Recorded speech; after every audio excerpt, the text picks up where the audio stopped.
Bueno muchachos, ¿qué tal? Quería compartir este videito rápido donde les voy a mostrar cómo, o bueno, un resumen de los temas que hemos revisado sobre en la sección 2.2, ¿listo? Entonces, empecemos. Fijémonos en la pregunta uno, es muy sencilla, dice que si deseamos cambiar el fondo del texto en CSS, ¿qué propiedad utilizaríamos? Recuerde que en las clases manejamos una propiedad que dijimos que específicamente no era para el texto, sino le colocaba un fondo, un color de fondo a todo el objeto, ¿no? Entonces recuerden la palabra fondo y su versión en inglés para tener seguridad sobre cuál es esa propiedad que nos sirve a nosotros para poder colocar ese color de fondo, ¿listo?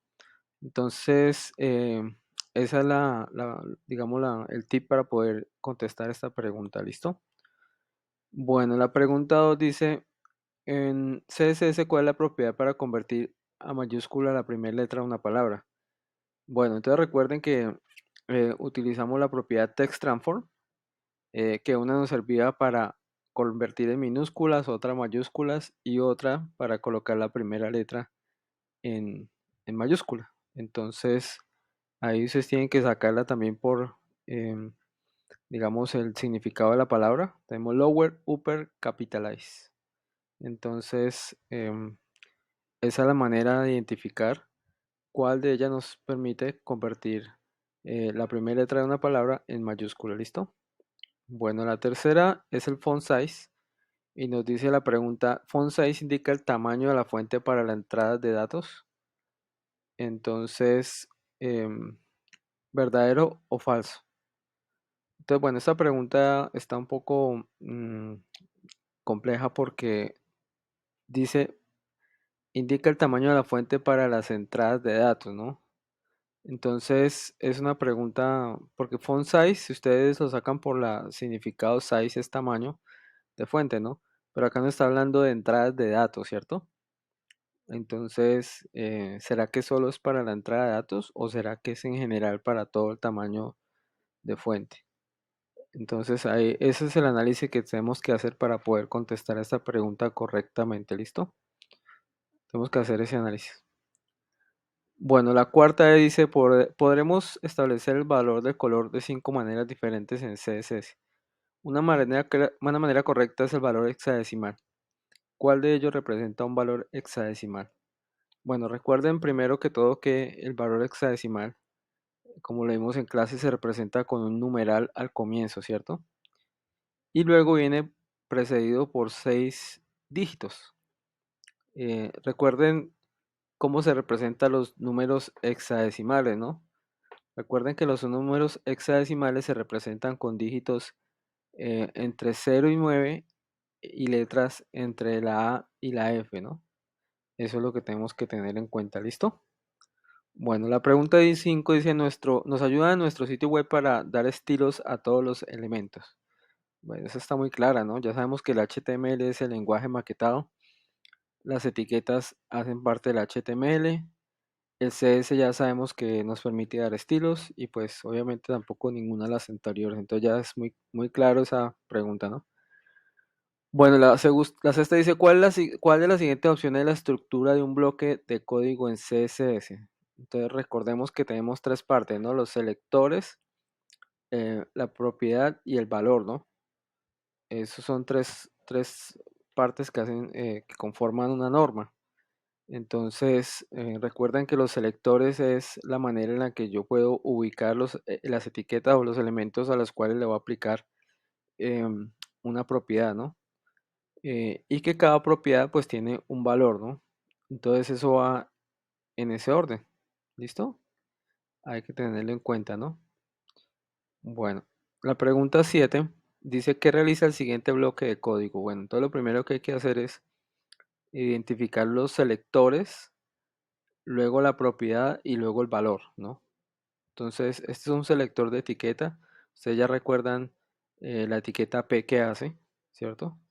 También saben que esto pues nos permite colocar un color de algo y esto pues es el rojo, ¿no? Ya lo saben ustedes por la palabra en inglés. Esta etiqueta también es para una serie de elementos que tienen H1, H2, H3 hasta el H6, ¿recuerda? Y que con esto podemos cambiar un tamaño de algo, ¿no? Bueno, entonces hay que decirlo en orden. Entonces, un tal con color de tal color, ¿no? Y luego un elemento tal, de tamaño tal. Listo. ¿Listo? Esa sería la respuesta. Bueno, la 8 entonces sería mediante la propiedad displayGrid indiquemos que nuestro contenedor será una cuadrícula, la cual nos permite usar dos propiedades. Entonces, ¿cuáles son de esas dos propiedades que podemos usar para em, indicar las columnas y filas de una grilla? ¿Sí lo recuerda? Eh, una nos permitía configurar las columnas y la otra nos permitía configurar las filas. Cantidad de columnas y cantidad de filas. Ese es el tip ahí para esta pregunta. Tener en cuenta, tener claro qué propiedad nos permite configurar las filas y la columna. Bueno, la pregunta 9 dice, ¿cuál de las siguientes propiedades permite visualizar un menú de manera horizontal? Bueno, entonces tengan en cuenta que se hacía con display, ¿no? En el ejercicio que hicimos nosotros lo hicimos utilizando display float, pero dijimos también que hay una opción igual o que puede reemplazar a float, ¿listo? Que era el inline block, si ustedes lo recuerdan, ¿no? Entonces que habían dos maneras de hacerlo. Entonces uno era el inline block y la otra era el display float. Entonces hay que tener en cuenta eso, ¿listo? Bueno, y la pregunta 10 dice, eh, ¿qué hace el siguiente bloque de código? Entonces, nuevamente identificar la etiqueta, el selector de etiqueta. Entonces, ¿qué hace esta propiedad? Pues que muy clarito ya sabemos que background es fondo. Y eh, ya sabemos que repeat, pues está directo, ¿no? Repetir. Entonces recuerden, cuando hablan de X y Y, recuerden el plano cartesiano, ¿no? X, Y. ¿Listo? Bueno, recuerden también que todas las preguntas pueden cambiar de lugar, ¿no?